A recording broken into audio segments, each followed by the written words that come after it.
بالله من الشيطان الرجيم. بسم الله الرحمن الرحيم. الفاتحة.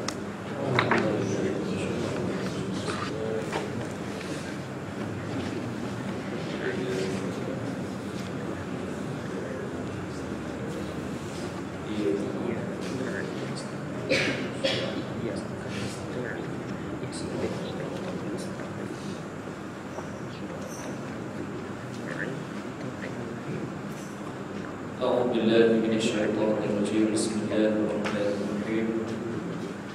الحمد لله الذي أرسل رسوله بالهدى ودين الحق ليظهره على الدين كله ولو كره الكافرون. أشهد أن لا إله إلا الله وحده لا شريك له، ونشهد أن سيدنا محمدا عبده ورسوله. اللهم صل وسلم وبارك على سيدنا محمد وعلى آله وصحبه ومن تبعهم بإحسان إلى يوم الدين. قال سبحانك لا علم لنا إلا ما علمتنا إنك أنت العليم الحكيم. وقال رب اشرح لي صدري ويسر لي أمري واحلل عقدة من لساني يفقهوا قولي. رضينا بالله ربا وبالإسلام دينا وبمحمد نبيا ورسولا. اللهم اغفر لنا ذنوبنا وبوالدينا وارحمهم كما ربونا صغارا. آمين. وأما بعد. السلام عليكم ورحمة الله وبركاته. Waalaikumsalam. Muslimin muslimat rahmati Allah Subhanahu wa taala. Alhamdulillah, memanjatkan setinggi-tinggi syukur kepada Allah Subhanahu wa taala. Sekali lagi kita dipertemukan oleh Allah Subhanahu wa taala untuk sama-sama kita berada dalam majlis ilmu. Mudah-mudahan kita dirahmati dan juga diberkati oleh Allah Subhanahu wa taala, insyaallah. Kita bicarakan kitab kita Hidayatus Salikin fi Sulki Maslikil Muttaqin. Kita sambung pada bab pada membicarakan kelebihan orang yang menuntut ilmu yang memberi manfaat. Sambung khususnya pada surat yang ke-14 ke 15? 15 yang kedua. Kita bicarakan pada masalah bab yang membicarakan tentang ilmu, yaitu qala musannif rahimahullah ta'ala wa nafa'ani wa nafa'ana bi'ulumihi wa karamihi fi darain. Kedua, yang ni kedua mana ni? Kedua yang kita bicara, yang mana kita disebut dan ketahui surah 14 itu. Dan ketahui olehmu wahai talib, wahai penuntut, bahawasanya bagi orang yang menuntut ilmu itu ada tiga perkara. Ada tiga jenis manusia orang yang cari ilmu. Yang pertama yang kita bicara iaitu mereka yang mencari ilmu kerana nak jadikan ia sebagai bekal. Cari ilmu ni pasal apa? Pasal dia nak jadikan sebagai bekal, sama ada kemenangan ataupun kejayaan dia, ataupun kesejahteraan dia di dunia ataupun di akhirat. Ini martabat ataupun golongan yang sangat-sangat dituntut sebagai seorang talib, sebagai seorang yang menuntut ilmu. Maka dia nak cari ilmu bukan semata-mata perkara yang dunia, tetapi dia menuntut ilmu kerana dia nak jadikan sebagai bekal untuk dia nak mendapat kebaikan di dunia dan juga kebaikan di akhirat. Bukan saja dia nak cari dunia, bahkan dia nak cari akhirat. Baik, kita sambung yang kedua. Golongan yang kedua pula, yaitu seseorang yang menuntut ilmu kerana menolong akan kehidupannya di dalam dunia, kerana dia nak jadikan dunia dia tu bagus, dan kerana mendapat kemuliaan dan kemegahan, dan juga dia nak cari daripada kemegahan dunia dan juga kemuliaan. Dan mungkin juga dia nak mencari, dan kerana dapat harta, kerana dia nak tuntut ilmu, kerana dia nak cari harta, cari ilmu akhirat, semata-mata dia nak jual agamanya, kerana dia nak mendapatkan harta, dia nak dapatkan habuan dunia. Maka mereka itu sangat jahat.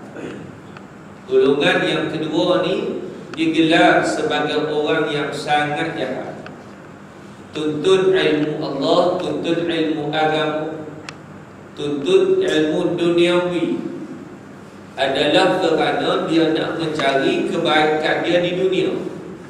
Semata-mata cari dunia dia, semata-mata dia mengaji ni kerana nak dunia semata-mata. Sebab Nabi pernah sebut dalam suatu hadis, man arada dunya fa'alaihi bil ilmi. Siapa dia nak dunia dia, maka dia kena ada ilmu. Wa man arada al-akhirah fa'alaihi bil ilmi. Siapa dia yang nak akhirat, dia pun kena ada ilmu. Wa man aradahuma fa'alaihi bil ilmi. Dia siapa nak dua-dua, dia kena ada ilmu. Maknanya ilmu ni jadi punca kepada kebaikan seseorang itu di dunia dan di akhirat. Nabi sebut man arada dunya, satu golongan lagi wa man arada al-akhirah, satu golongan lagi Nabi sebut wa man aradahuma. Satu golongan nak ilmu kerana nak dunia dia, maka dia cari ilmu kerana nak dunia dia semata-mata. Maka dia cari ilmu, dia tuntut ilmu, dia pergi cari tok guru, dia jadi cerdik, dia jadi faham. Atas sebab apa? Atas sebab arada dunia, pasal dia nak dunia semata. Golongan yang kedua Nabi kata wa man arada al-akhirah. Ada golongan yang kedua, dia nak akhirat semata-mata. Dia nak akhirat semata-mata pun kena ada ilmu. Orang nak semayang, dia nak akhirat. Dia nak akhirat, dia nak kena buat amal ibadah, dia kena buat amal ketaatan. Maka orang yang nak akhirat, dia tak boleh melainkan dengan mencari ilmu juga. Maka ada orang yang cari ilmu kerana dia nak pada akhirat dia semata-mata. Nabi kata di golongan yang kedua. Golongan yang ketiga wa man aradahuma. Yang golongan yang ketiga, orang yang dia nak dua-dua. Yang ni dia nak dunia dia dan dia nak akhirat. Dunia pun nak, akhirat pun dia nak. Fa'alaihi bil ilmi, pun dia kena ada ilmu. Dia nak dunia, dia nak akhirat, dan dia nak dua-dua. Ada tiga golongan. Maknanya golongan hak yang disebut oleh tuan kitab dalam bab yang kita bicarakan berkaitan dengan kelebihan ilmu itu, ada orang yang kedua ini, ada jenis manusia yang dia cari ilmu, yang dia tuntut ilmu agama, yang dia cari ilmu ini hanyalah semata-mata dia nak mendapat kemuliaan. Dia nak kemuliaan, dia nak orang ni agung-agungkan dia. Pasal apa? Pasal nanti orang panggil dia ustaz, pasal nanti orang panggil dia ustazah dan sebagainya. Dan dia nak kemegahan. Dia nak kemegahan, dia nak orang ni sanjung dia dan sebagainya. Atas kerana ilmu yang dia ada, maka dia bangga, dia seronok dengan ilmu dia, dia bermegah dengan ilmu dia. Dia bermegah dengan ilmunya. Orang yang bermegah dengan ilmu ni, dia akan dapat kerosakan akhirat dan juga amal dia. Seperti mana Qarun. Qarun ni cerdik tak? Qarun dia cerdik. Dia beriman dah asalnya. Dia beriman kepada Nabi Musa. Dia menjadi pengikut Nabi Musa alaihi salam. Dia cerdik. Kalau tidak dia tak kaya. Kalau tidak dia tak kaya. Kalau kita pergi tengok tasik Qarun di Mesir, sejauh mata memandang kita tengok tasik Qarun. Kalau kita tanya orang sekitar dekat kawasan tu, dia kata tasik inilah tempat, memang betul-betul tempat tenggelamnya harta Qarun, istana dia, kekayaan dia, dan juga dia sekali. Allah Ta'ala tenggelamkan dia dalam perut bumi. Jauh mata memandang, kalau kita tengok, subhanallah, luas sungguh tasik Qarun ni. Kaya sungguh. Dia kaya ni pasal apa? Memang dia cerdik, dia pandai. Bila kecerdikan dia tu hanya nak cari kemegahan, maka dia jadi rosak pada amal. Apa jadi pada Qarun? Asal beriman, jadi kufur. Jadi kufur kepada Allah Subhanahu wa ta'ala. Bukan kerana cerdik dia tu untuk dunia dan akhirat. Pasal apa? Bila orang tanya kepada dia, bila ada orang tanya kepada Qarun, ya Qarun, macam mana hang boleh kaya sungguh? Macam mana hang boleh kaya sungguh, hang boleh hebat sungguh ni? Dia tidak bersandarkan kepada Allah, padahal dia beriman. Padahal dia beriman kepada Allah, dia beriman kepada Nabi. Sepatutnya dia menjawab. Orang yang ada ilmu, orang yang ada iman, maka dia menjawab, sepatutnya dia menjawab bahawa benda ni adalah datang daripada kurniaan Allah Subhanahu wa ta'ala. Kalau ada orang, kalau orang ni dia ada ilmu, tapi sebab ilmu dia ni dia rasa hebat dah, dia rasa sombong, maka dia nak cari dengan kekayaannya. Bila orang tanya kepada Qarun, ya Qarun, macam mana hang boleh kaya? Dia jawab apa? Pasal aku pandai. Dia jawab begitu. Dia jawab pasal aku pandai, pasal aku ni orang yang cerdik dalam mencari harta dunia. Dia jawab begitu. Akhirnya dia jadi sombong kepada Nabi Musa. Asalnya beriman, sepupu Nabi Allah Musa AS, akhirnya kufur kepada Allah Subhanahu wa ta'ala. Ilmu dia, cerdik dia hanya semata-mata cari habuan dunia. Akhirnya apa berlaku pada Qarun? Dilaknat oleh Allah Subhanahu wa ta'ala. Maka kita ni kalau ada ilmu sekalipun, sama ada duniawi ataupun ukhrawi, jangan sampai ilmu yang kita ada menjadikan kita ni hanya semata-mata nak mencari kemuliaan dan juga nak mencari kemegahan dunia semata-mata. Sebab orang nak orang pandang dia jadi megah dan sebagainya, maka dia nak cari kemegahan dunia. Dan kerana nak dapat harta, maka antara lain juga orang yang golongan yang kedua ni yang kerana nak cari dunia ni, ada ilmu nak cari dunia atas sebab apa? Atas kerana nak mengumpulkan harta. Dia nak kumpulkan harta, maka dia tidak kisah dah apa yang berlaku. Maka di situ katakan kita lihat dalam suatu hadis Nabi SAW, Nabi kata apa? Akan datang suatu zaman, Nabi kata yang mana zaman tersebut ulama'uhum syarrun tahta adimis sama'i. Akan muncul satu zaman, Nabi SAW kata, kamu akan lihat banyaknya alim ulama yang jahat-jahat. Kamu akan lihat ada alim ulama yang jahat-jahat. Jahat pasal apa? Pasal mereka ni mencari harta benda dunia di bawah langit dunia.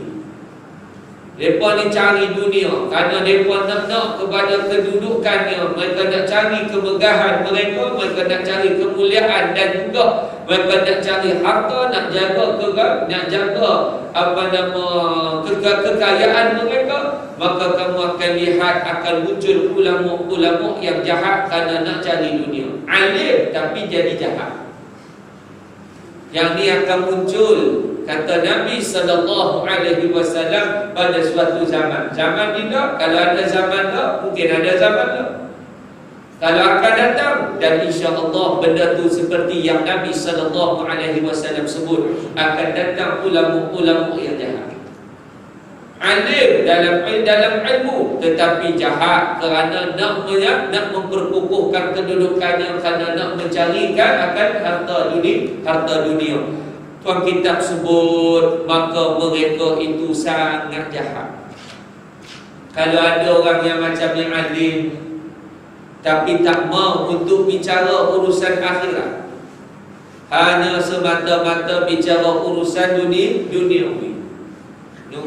Apa perkara yang dia lihat depan mata benda tu jahat, dia nampak depan mata benda tu rosak, maka dia tiada membicara, maka dia tidak menyebut, dan tiada dia melarang perkara tersebut, maka orang yang macam ni adalah orang yang sangat jahat, kata Tuhan kita.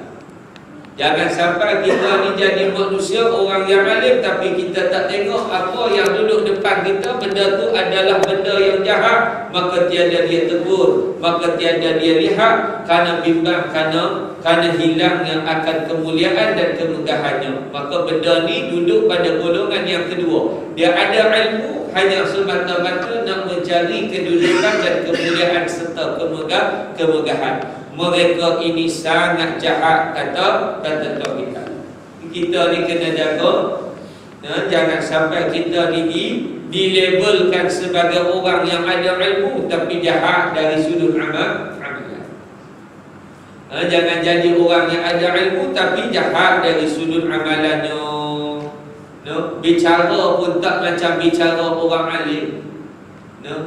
Beramalnya tidak bicara, tidak beramalnya seperti orang yang alim. Kadang-kadang kita tengok dia alim, tapi bicaranya tak sama dengan apa yang dia dapat tentang ilmu. Kadang-kadang kita tengok dia ni alim dia pandai dia, tapi dari sudut amalnya tak sama macam apa yang dia mengaji. Kita mengaji ni macam ni, tapi dia amal macam ni. Adalah satu saya nak kisah. Ada seorang hamba Allah ni, alim perempuan, ustazah lah. Bila dia tengok anak murid dia ni pakai pakaian yang tak menutup aurat, dan dia pakai tak menutup aurat, maka dia nak bagi modal. Kalau sekolah rendah budaknya satu, dia gagah. Kalau takkan bersukan pakai baju t-shirt dengan pendek.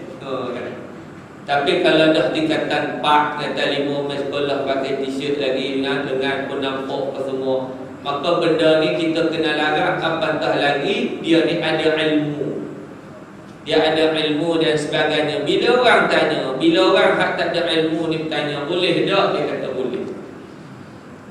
Dia kata boleh tak apa, ambil jalan rusuh depa ni budak-budak apa umur 12 18 dah. Benda ni benda yang kita kena lihat, bahawa ilmu yang ada bukan hanya semata-mata kita nak cari bahawa urusan dunia, nak mudah, semua nak mudah.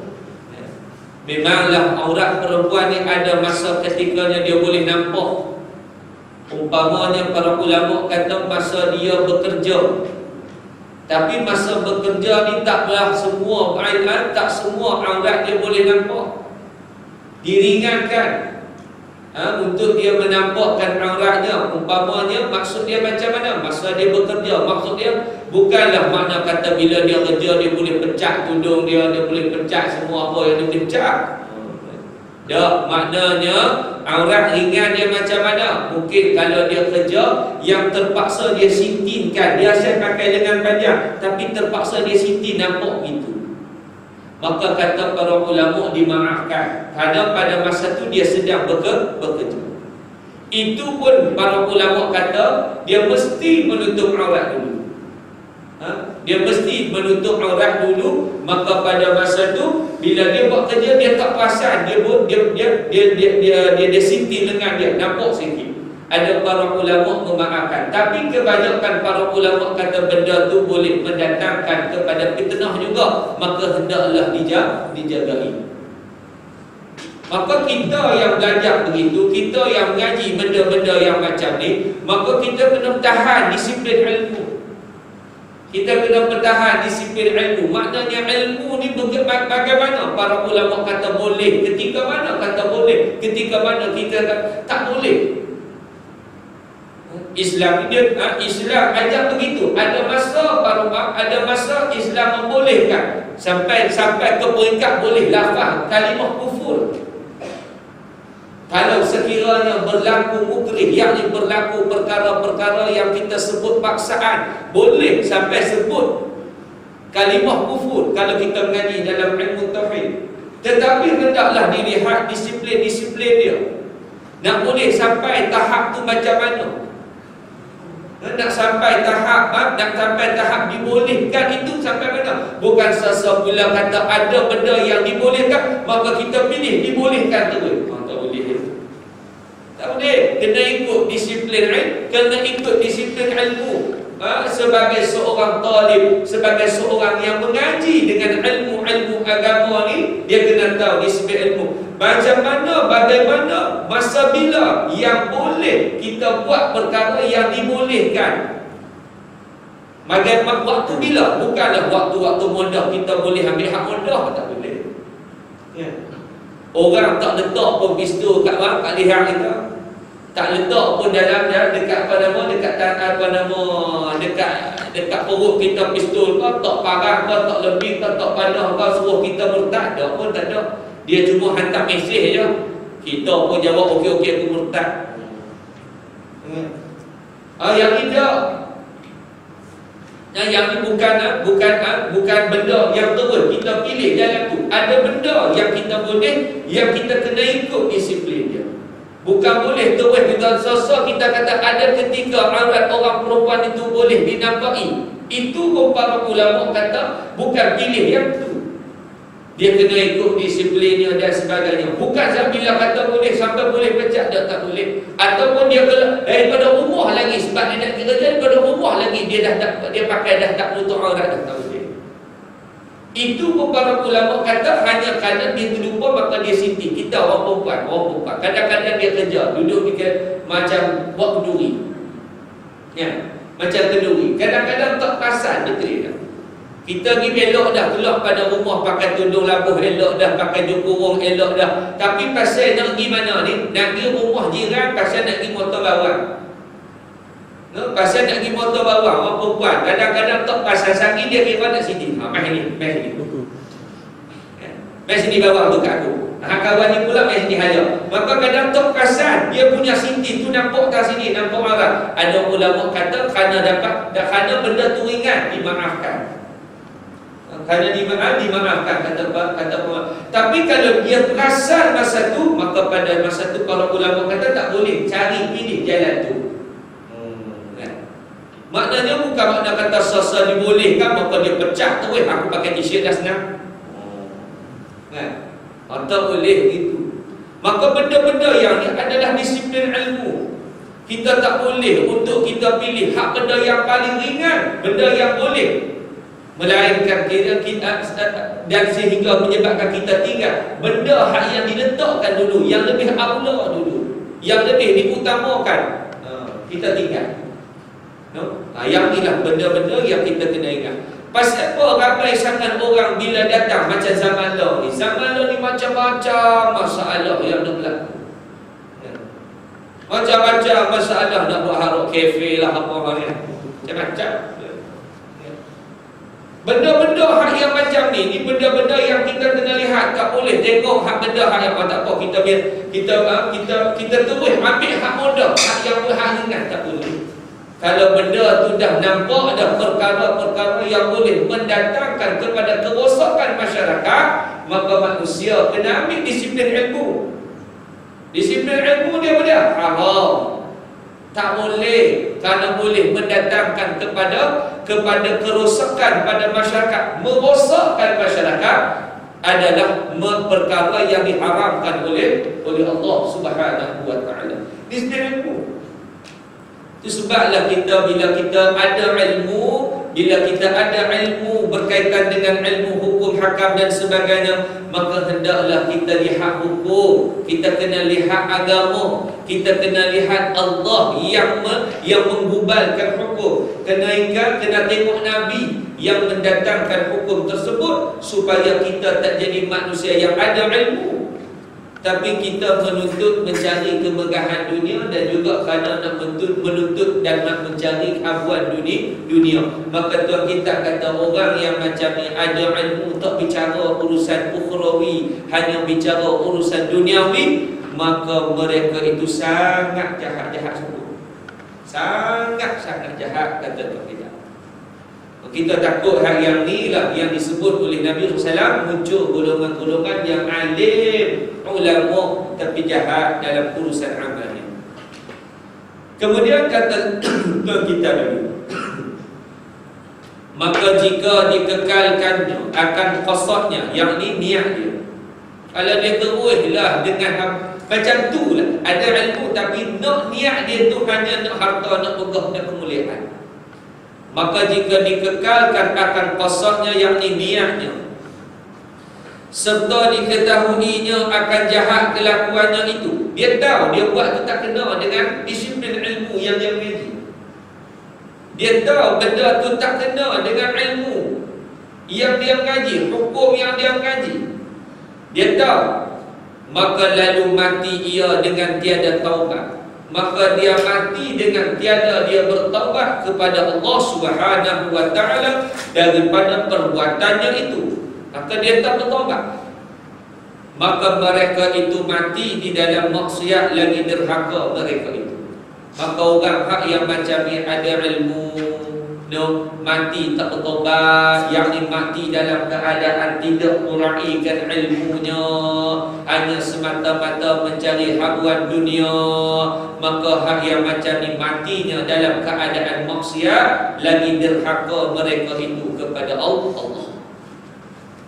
Orang yang ada ilmu, orang yang ada ilmu ni Nabi kata masuk neraka dulu 70,000 tahun lebih awal. Alhamdulillah. Berat sungguh orang yang ada ilmu tetapi dia tidak beramal dengan ilmu. Dia masuk dulu, kata Nabi, dia masuk dulu dalam neraka lebih awal daripada penyembah berhala, min ibadil awsan, daripada orang yang sembah berhala. Dia masuk dulu dalam neraka. Siapa ni? Orang yang ada ilmu tetapi dia tidak beramal dengan ilmu dia. Ada ilmu, dia cari habuan dan kemegahan dunia. Kata Nabi, dia masuk neraka dulu daripada min ibadil awsan, daripada penyembah berhala. Tuan-tuan cuba bayang, penyembah berhala ni mana ada iman? Penyembah berhala ni kufur, kafir, syirik pada Allah. Sepatutnya dia masuk neraka dulu. Tapi Nabi kata dah, orang yang alim dimasuk neraka dulu, lebih dulu daripada orang yang sembah berhala. Jadi jangan sampai kita jadi manusia yang macam ni. Kemudian, maka jika taubat mereka itu dahulu daripada matinya, kalau dia bertaubat, kalaulah dia bertaubat daripada matinya, lalu diamalkannya akan ilmunya dengan amal yang saleh, kemudian dia beramal, nescaya dihubungkan mereka itu dengan orang yang mendapat kemenangan di dalam dunia dan juga di dalam akhirat. Mudah-mudahan dia dapat kebaikan dan kemenangan di dunia dan di akhirat. Kerana orang yang taubat daripada dosa itu seperti orang yang tiada berdosa. Kalaulah sebelum ni dia ilmu dia habaq macam lain, tapi dia habaq macam lain, ataupun dia tidak beramal dengan apa yang ilmu dia, dengan ilmu Allah. Ilmu ni habaq macam ni, tapi dia bicara macam ni, kerana menuntuti ia akan harta. Maka dia bertobat, kemudian dia bertobat. maka taubatnya ini adalah menyelamatkan dia di dunia dan juga di akhirat. Kerana orang yang bertaubat adalah orang yang suci, orang yang bersih daripada dosa, seperti mana firman Allah, innallaha yuhibbut tawwabin wa yuhibbul mutatahhirin, bahawasanya Allah Ta'ala kasih akan mereka yang banyak taubat kepada Allah Ta'ala, dan kasih ia akan yang bersuci daripada najis dan daripada dosa. Ada dua kisah saya nak bawa. Dua kisah yang berlaku kepada ulama Al-Azhar. Seorang Syekh Mahmud Al-Shaltut, seorang Syekh Mahmud Shaltut, seorang lagi Syekh Abdul Razik, Syekh Abdul Razik, Syekh Ali Abdul Razik. Dua orang ni, mereka ni ada perkara yang mereka salah buat. Ilmu mereka, para alim ulama kata macam ni, mereka ni kata macam ni. Syekh Mahmud Shaltut, dia ni Syekhul Azhar, dia tersilap di dalam memfatwakan tentang faedah.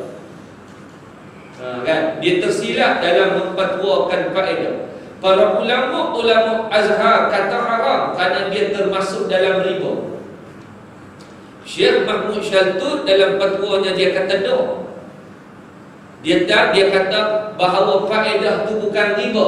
Dia bukan riba, tetapi adalah dia macam sedekah dan sebagainya. Dia ijtihad begitu. Maka berlarutanlah pandangan dia itu, fatwa dia. Dia Syekhul Azhar. Maka berlarutanlah dia. Bila mana dia cari, ni orang yang dia jaga ilmu, dia tak cari kemegahan. Tapi dia tahu dia salah. Sebelum nak tahu dia salah tu, tapi dia habaq yang tu. Dia mengiyakan bahawa faedah itu adalah bukan riba. Tapi bila berlarutan dan sebagainya, maka dia kaji. Dia kaji dan sebagainya, dan dia tanya. Akhirnya baru dia tahu, baru dia sedar dia salah dalam fatwanya. Salah dalam fatwanya, maka dia bimbang. Maka dia bimbang. Hak sebelum ni jadi amalan orang. Jadi amalan orang. Ni bahaya orang alim bila bicara tak tepat dengan ilmu. Bila bicara tak tepat dengan ilmu, bila bicara tak tepat dengan apa yang Allah Ta'ala suruh, yang Nabi suruh, maka dia rosak masyarakat. Masyarakat jadi rosak, rakyat jadi rosak. Syekhul Azhar ni siapa yang nak boleh bakar? Syekhul Azhar ni hebatlah, golongan orang hebat. Bila dia kaji dan sebagainya, maka akhirnya dia baru tahu bahawa dia demikian. Maka barulah dia keluar fatwa dan dia tarik balik apa yang dia sebut bahawa faedah itu adalah sedekah, tapi dia ditukar. Barulah dia kata bahawa faedah itu adalah riba. Maka dia bersuruh orang ittaqullah, dia suruh masyarakat pada masa tu, manusia pada masa tu, dan orang-orang yang dia pandangan Syekhul Azhar ni bukan orang Mesir saja pegang. Sampai ke kita pun pegang. Tapi bila mana disebut begitu, maka dia minta kepada orang ittaqullah, bertakwa pada Allah, dan dia sebut aku bertaubat kepada Allah Subhanahu wa taala. Yang ni orang yang ada disiplin ilmu. Dia tahu dia salah, maka dia patah balik. Dan dia bertaubat kepada Allah Subhanahu wa taala di atas kesilapan. Ini berlaku kepada orang alim hak bagus dah. Ini bukan dia duduk dalam golongan hak nombor 2 orang ni. Maknanya saya nak sebut hak kembali bertaubat. Kalau salah kena kembali bertaubat, kalau setiap petua yang salah. Yang keduanya iaitulah Syekh Ali Abdul Razik, yang pernah berlaku pada tahun 1960-an begitulah, 50-an begitulah, 60-an 50-an begitu. Tak ingatlah. Bila mana dia ni kan tahun-tahun itu penjajah banyak menguasai bumi-bumi pada wilayah Islam setelah mana jatuh kerajaan Utsmaniyah. Maka banyak wilayah Islam ditakluki oleh Eropah. Itali masuk jajah tempat ni, Perancis masuk jajah tempat ni, Inggeris masuk jajah tempat ni.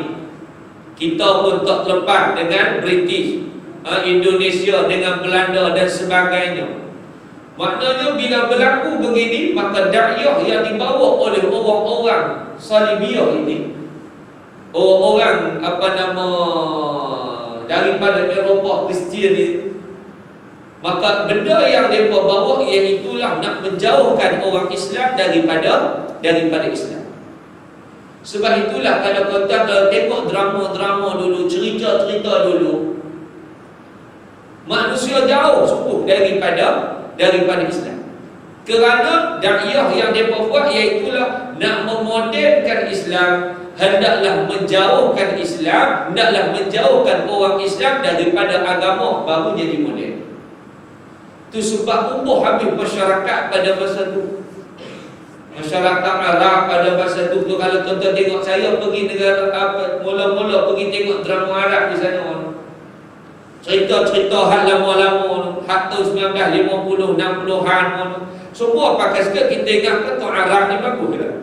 Betul-betul dah ada masa tu. Pasal apa? Pasal pada masa tu mereka ni dah didoktrinkan fahaman menjauhkan orang Islam daripada agama kalau nak maju.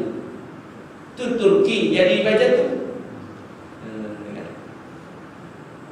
Kemudian antara sebab benda tu jadi macam tu, ada ulama Azhar yang terpengaruh dengan benda macam ni. Antaranya Syekh Ali Abdul Razik.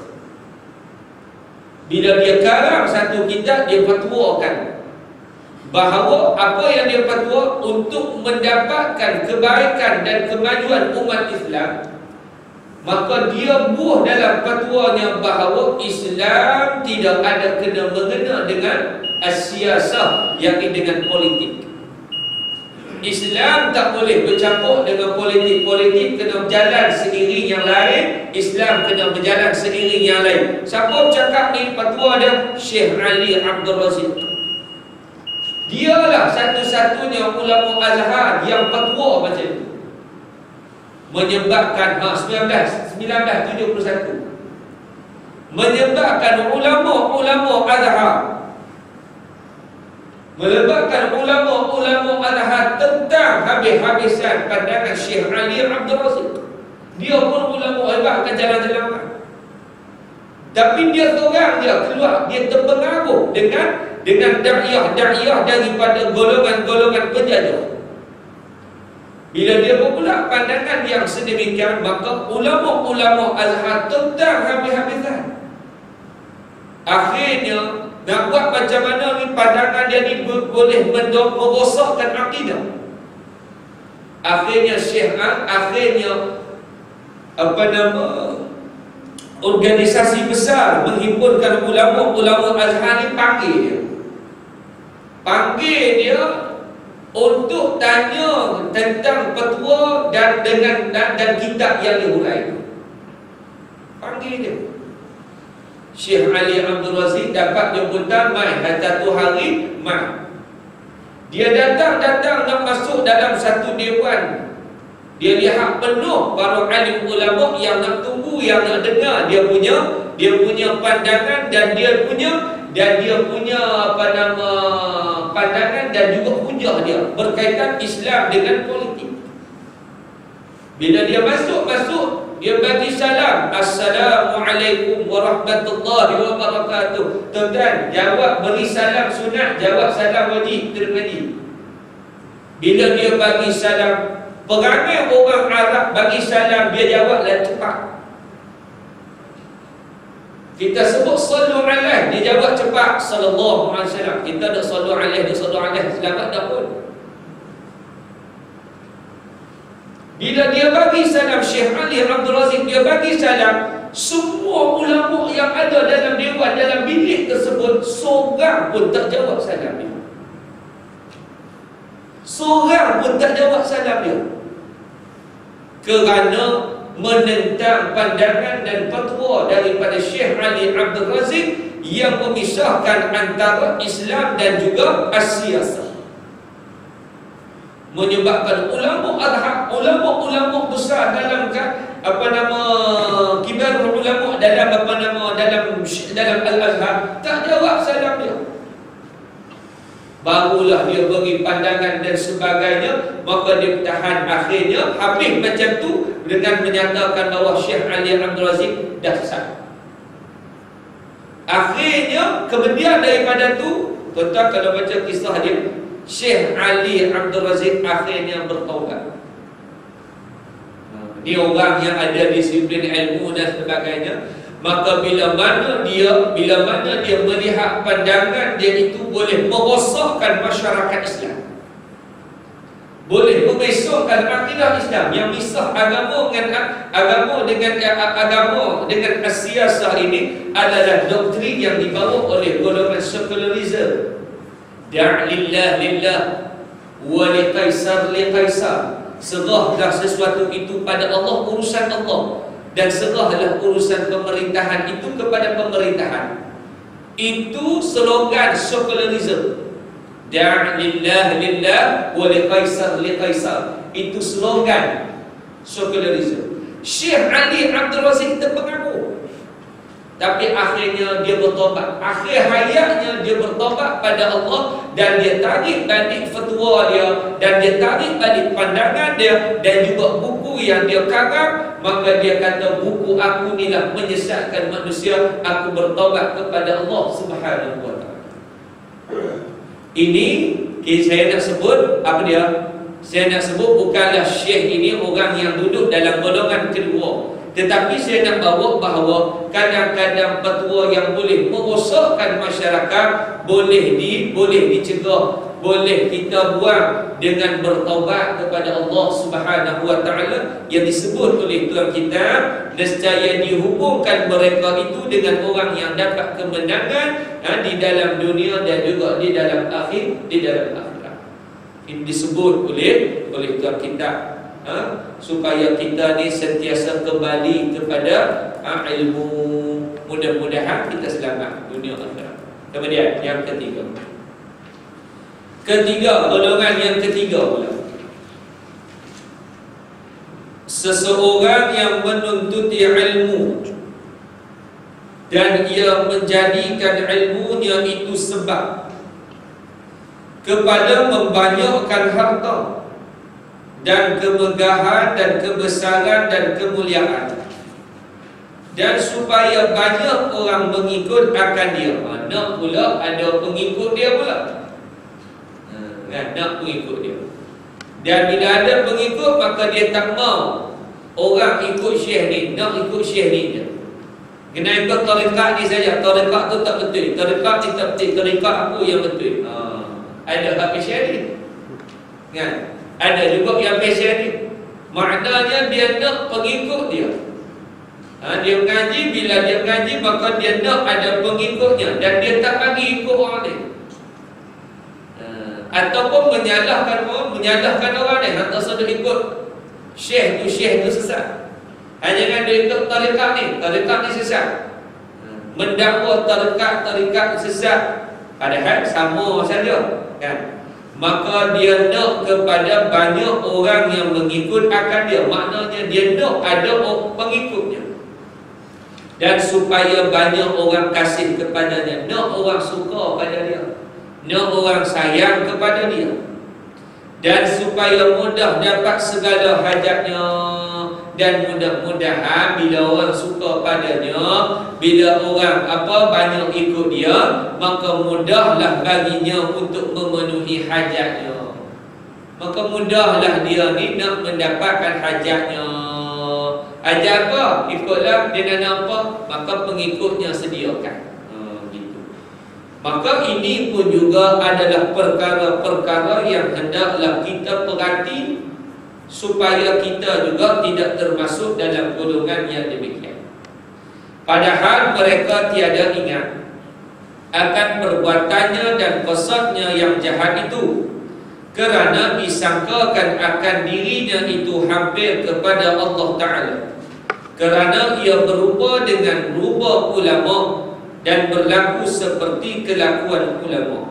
maka mereka itulah orang yang dapat binasa di akhirat, dan sangat kurang akal mereka itu, lagi terpedaya ia dan sesat ia, lagi menyesatkan orang lain. Maknanya tak ada masalah orang yang alim ada pengikut, tak jadi masalah. Setiap orang, kalau kita baca pun dalam kitab Hilyatul Awliya, kalau kita baca tentang kisah-kisah para alim ulama, memang mereka ada pengikut-pengikutnya. Mazhab pun adalah pengikut, betul tak? Imam Syafi'i ada pengikut dia, Imam Malik ada pengikut dia, Imam Abu Hanifah ada pengikut dia, Imam Hanbali ada pengikut dia. Maka tak jadi masalah. Asalnya tak jadi had, yakni tak jadi masalah seorang alim yang ada pengikut. Yang menjadi masalah bila mana mendakwa dialah yang lebih betul, mendakwa dialah yang lebih baik dan sebagainya, maka dia merasakan bahawa dialah yang paling hampir dengan Allah. Maka yang inilah yang disebut sebagai orang yang binasa akhirat, dan juga yang sangat kurang akal mereka, orang yang tak cerdik. Ada ilmu tapi tak bijaksana, kan? Ada ilmu tapi tak bijaksana, tak pandai, kan? Kita tengok para alim ulama duduk alim dia, alim, tapi alim sama-sama alim, ngaji sama-sama mereka. Imam Malik alim, nah, Imam Syafi'i alim, Imam Syafi'i mengaji kitab Imam Malik. Macam tu. Walaupun Imam Syafi'i ada pengikut dia, Imam Malik ada pengikut dia, tapi Imam Syafi'i tak kata Imam Malik salah, tak kata Imam Malik sesat, tak kata Imam Malik ilmu dia cetek, tak kata. Imam Waqi' alim, mengaji Imam Syafi'i dengan Imam Waqi', dapat nasihat daripada Imam Waqi'. Begitu hebat para alim-alim dahulu, mereka ada pengikut, tapi mereka tak dakwa imam ni atau alim dia sesat dan sebagainya. Bahkan hormat mereka sesama mereka, bukan takat hormat, pergi duduk ngaji lagi dengan tu alim. Padahal dia ada pengikut dia, tapi ngaji. Subhanallah. Tiada mendakwa Imam Syafi'i, imam kita. Dia tak mendakwa bahawa dia tu alim, dia tak pernah dakwa dia tu alim. Bahkan Imam Syafi'i pun pernah kata, kalau aku salah, maka ikutlah fatwa yang lebih betul. Ikutlah fatwa yang lebih betul. Itu Imam Syafi'i. Kita kalau habaq kata betul, hanya nak ikut orang lain, ikut aku. Maknanya dia merasakan dirinya alim dan dia merasakan dirinya dia hampir dengan Allah, maka dia nak pengikut dia taat, maka jadilah taksub dan sebagainya. Maka yang ni pun kita kena berhati-hati dan sebagainya. Orang alim mungkinlah tak duduk pada kita hak ajar, kita yang sebagai pengikut, maka kita ni janganlah sampai cara orang alim maka kita dakwa tu alim ni tak betul, tu alim ni tak betul, dan sebagainya begitu. Dan kemudian Imam Syafi'i sendiri pun kalau kita tengok hormat dia dengan Imam Hanafi, dia pernah jumpa dengan Imam Hanafi. Imam Syafi'i pernah jumpa Imam Hanafi tak pernah jumpa, tak sempat. Imam Syafi'i dengan Imam Hanafi tak sempat. Malik kan? Imam Hanafi dia tabi'in, Imam Hanafi. Imam-imam yang lain dia tabi'in. Imam Syafi'i lebih muda banding Imam Hanbali, Imam Malik, Imam Hanafi. Tapi walau macam mana pun dia hormat dia, walaupun dia ada ilmu tinggi, ada pengikut dia di Iraq, ada pengikut dia di Mesir, ada pengikut dia di Syam, Imam Syafi'i. Tapi dia bila dia sembahyang di masjid, maka dia dapati di situ adanya makam Imam Hanafi, maka dia semayang hari itu tak baca subuh, dia tak buat doa qunut. Padahal fatwa Imam Syafi'i ada doa qunut sunat muakkad. Sunat muakkad bagi Syafi'i bahawa doa qunut itu adalah sunat muakkad. Maknanya dituntut kita buat, yang kita dah buat selalu. Berbeza dengan Imam Hanafi dan imam yang lain, menyatakan bahawa doa qunut itu bukanlah sunat muakkad, tak buat. Tapi Imam Hanafi tak buat, Imam Syafi'i masa solat di situ dia tak buat. Bila orang tanya anak murid dia datang, tuan baca apa? Tak buat. Imam Syafi'i kata kerana aku nak hormat akan ilmu tuan punya maqam. Aku ni nak hormat ilmu ni, ilmu aku ni tak tahu mana, ilmu dia ni tinggi, maka aku nak hormat, padahal dia mati tu. Dan saya yakin kalau Imam Hanafi ni hidup, Imam Syafi'i akan dibelaga lutut dengan Imam Hanafi di mengaji. Tahu Imam Hanafi dah mati dah, dia hormat tuan punya makam, ilmu dia. Tak sembahyang subuh buat doa qunut kerana hormat fatwa Imam Hanafi. Subhanallah. No? Dia orang alim dulu-dulu kata.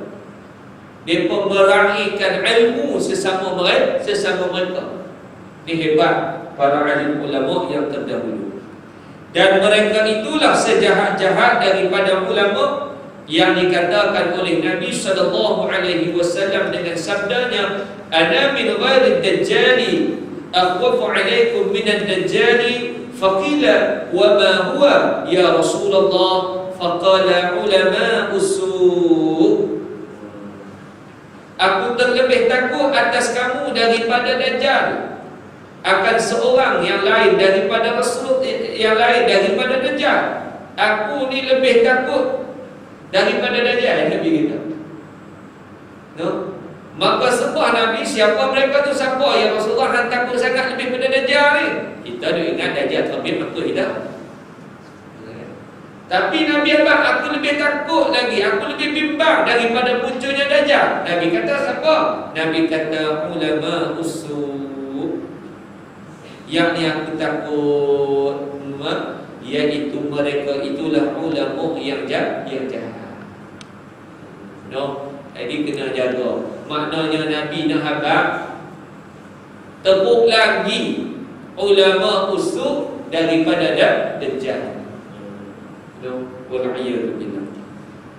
Dan sabda Nabi sallallahu alaihi wasallam, man izdada ilman wa la yazdad wa lam yazdad huda lam yazdad min Allah illa bu'da.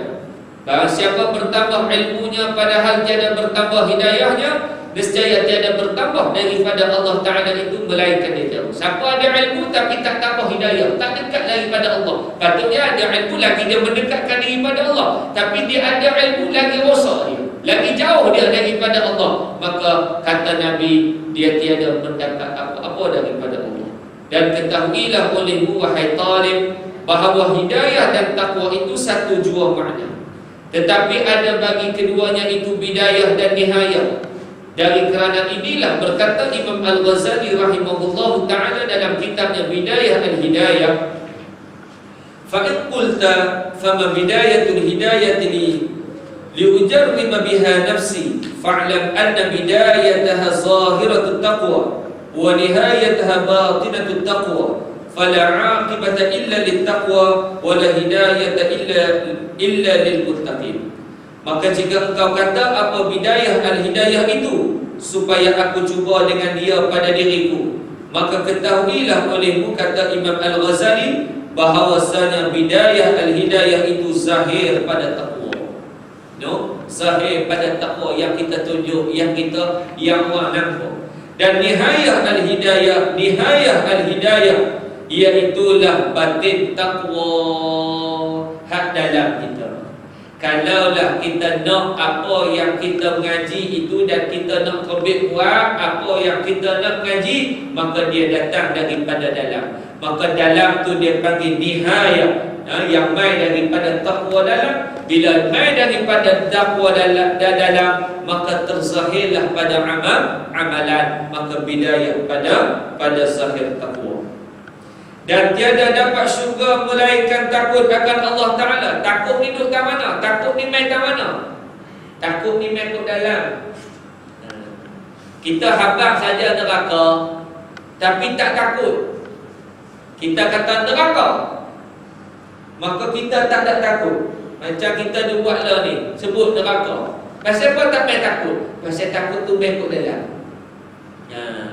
Pasal takut tu main kat dalam, dia main keimanan kat dalam tu, maka barulah dia rasa takut. Bila main kat dalam, maka perbuatan dia akan menunjukkan zahir takut dia pada Allah Subhanahu wa ta'ala. Dan tiada dapat petunjuk melainkan bagi orang yang takut akan Allah Ta'ala. Dan sesungguhnya takwa dan hidayah itu ialah ibarat daripada mengerjakan taat. Habis buat. Habis dah. Tinggal sikit buat apa? Daripada mengerjakan taat yang disuruh Allah Ta'ala. Sama ada taat zahir atau taat batin. Maknanya kita ni bila dah ada ilmu, maka kita nak kena amal. Maka amal itulah menunjukkan kepada ketaatan. Maka ketaatan itu jangan tuju hak zahir.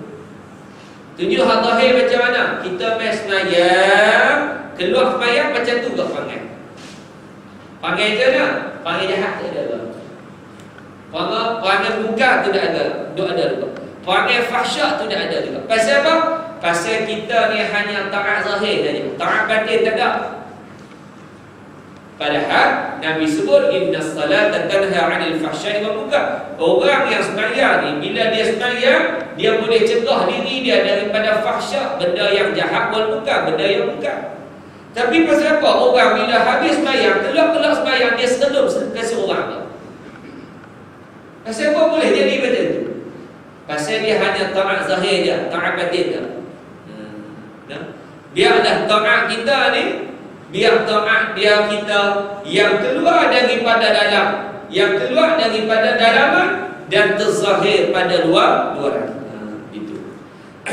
Dan menjauhkan akan maksiat yang ditegah Allah Ta'ala, sama ada maksiat zahir dan maksiat batin. Seperti yang lagi akan hamba sebutkan di dalam kitab ini, insya-Allah, yang kita akan masuk dalam banyak bab-bab yang membicarakan tentangnya. Dan ketahuilah olehmu wahai talib yang dipenuntut, bahawasanya murad yang dimaksud, yang dikehendaki dengan taat yang zahir itu ialah seperti sembahyang.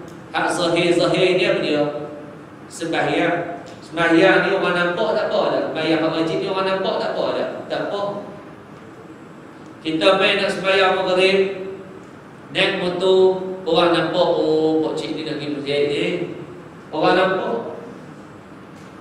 Makna dia sembahyang zahir, sembahyang salat yang orang nampak tak ada masalah. Tak apa ada orang nampak, tak apa, tak jadi salah. Tak jadi salah. Mana ada orang main naik motor kelumpuh habis ke Muhammad tutup dengan plastik hitam. Kita pun nak heran orang pun jadi pelik pasal apa tu, siapa duduk dalam kelumpuh plastik hitam tu, naik motor dah tu. Tak ada, orang tak buat perangai macam tu. Zahir, taat yang zahir, iaitulah sembahyang, puasa, naik haji. Orang pergi haji tak sembunyi-sembunyi, orang nampak siap tunggang lembu gitu. Pasal nak habaq kata dia nak pergi haji, dia buat kenduri, dia tunggang lembu. Itu dia tu. Dan memberi zakat dan sebagainya. Dan murad yang dimaksud, yang dikehendaki dengan taat batin itu ialah segala sifat yang kepujian seperti ikhlas. Kita sembahyang ikhlas ada. Yang tu yang nak. Ataupun sembahyang kena paksa. Aku kena sembahyang tidak terlaki pemarah. Aku kena sembahyang saat ilmu aku marah. Gitu. Tak. Dia main daripada dalam. Sembahyang ni main pada dalam. Kalau main sembahyang pada orang, tak jadi guna, tak jadi pakai. Kan? Maka yang tak boleh buat benda puasa, benda sembahyang, benda haji, benda zakat. Zakat kalau dia putih hitung zakat dia kena 10,000. Terduduk dia apa?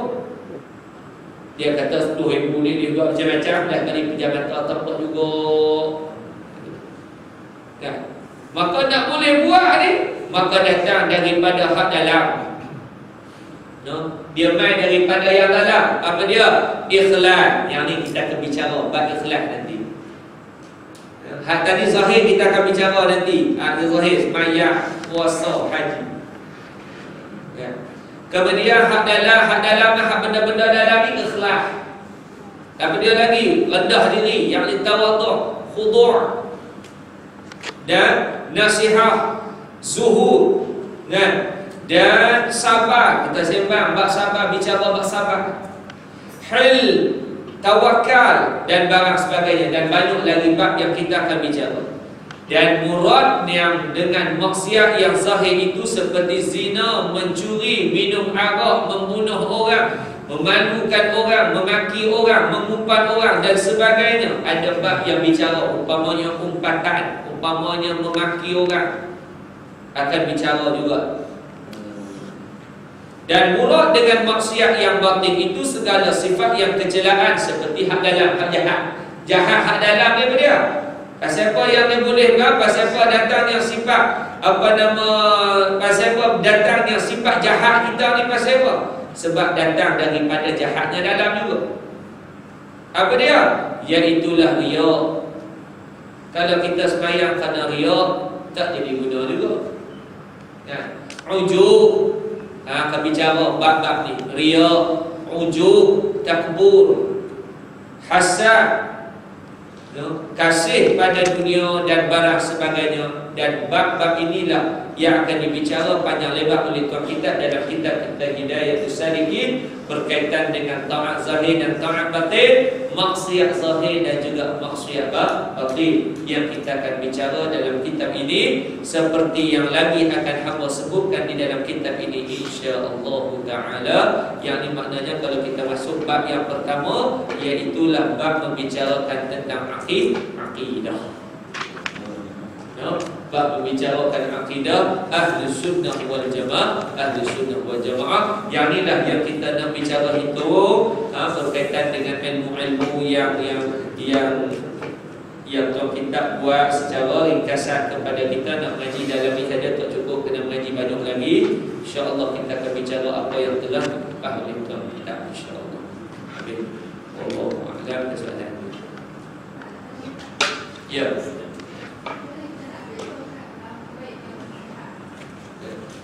Nak beza pada ulama baik dengan ulama jahat. Memang Nabi sebut ada ulama baik, ada ulama dunia, ataupun Nabi sebut dengan ulama usul, dan juga Nabi sebut dengan ulama ul-akhirah, yang ini Nabi sebut ulama yang menuntut akhirat. Nak beza padanya iaitulah lihat pada amalan, kata para ulama. Nak lihat, nak bandingnya dilihat pada amalan mereka. Maka dilihat pada amalan mereka sejauh mana mereka dengan amalan. Amalan-amalan mereka itu sama dengan ilmu yang dia mengaji. Satu disebut oleh Syekh Qutb rahimahullahu taala, yang mengarang kitab Fi Zilal Quran, tafsir Zilal, kan? Syekh Qutb, Syahid Syekh Qutb, dia menyebut mereka yang tidak menyembah kepada dunia. Mereka bukanlah golongan yang menyembah kepada dunia. Juga disebut sebagai ulama ul-akhirah. Maknanya kalau ada ulama tu sembah dunia lebih daripada dia nak menyembah akhirat, dia nak memilih akhirat, maka dia adalah boleh kita bezakan ulama ni dunia ke, ataupun ulama surga, ataupun ulama al-akhir, ulama al-akhirah. Ini dua pandangan disebut oleh para ulama. Kalau kita nak ikut, banyak lagi disebut oleh para ulama, tapi saya lebih muyul ataupun cenderung dua pandangan ini, iaitu dilihat kepada amal. Kadang-kadang dia alim, mai suruh amal dia tak pun, kan? Jadi macam mana kita nak kata dia ulama yang ukhrawi, kan? Yang kedua, saya lebih muyul pada pandangan, cenderung pada pandangan Syahid Syekh Qutb, yang mengatakan bahawa orang yang tiada menyembah kepada dunia. Yakni dia orang yang alim, tapi dia tak tunduk pada dunia. Kalau orang fatwakan atau orang minta pandangan dia, maka dia sebut dengan apa yang disebut oleh oleh Allah. Dia sebut, dia berani menyebutkan ni datang daripada Allah, ni datang daripada Nabi, walaupun bertentangan dengan kehendak manusia. Kehendak manusia nak macam lain, tapi dia berani sebut yang ni orang ulama yang tidak menyembah dunia, maka dia termasuk dalam ulama ul akhirah, kata Imam Said Qutb rahimahullah taala. Wallahu a'lam. Ada lagi? Allah Subhanahu wa taala alam. Mudah-mudahan tuan-tuan dirahmati dan juga berkati oleh Allah Subhanahu wa taala. أقول قولي هذا وأستغفر الله العظيم لي ولكم.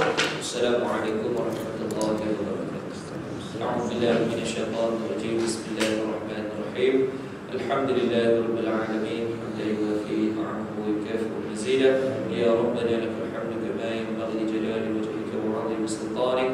اللهم اجعل جمعنا هذا جمعا مرحوما وتفرقنا من بعده تفرقا معصوما.